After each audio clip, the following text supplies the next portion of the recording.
Bom dia, meninas. Hoje nós também falamos de bediça. Meninas, bediça na homem é sorte. Bediça na mulher é doença. Doença contagiosa. Não tá falando, acaba, não tá explica. Um homem de 50 anos, horas que arranja com mulher de 20 anos, tá falando.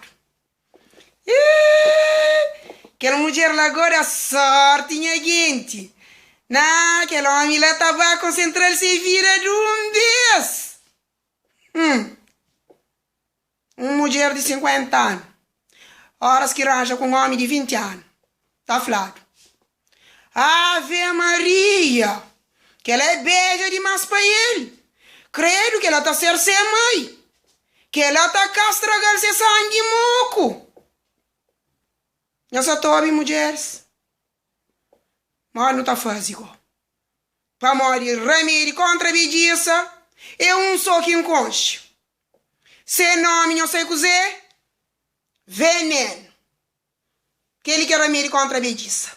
Mas na lá do caixa, não sei o que você está escrevendo. Veneno mata. Então, morre assim, mas ninguém quer que morre. Para morrer é meio um de que quer morre. Mas que não se vai dizer, solução tem para tudo, mulheres. Solução não sei cozer. É vive e vir acima do entende. E deixa o mundo próprio.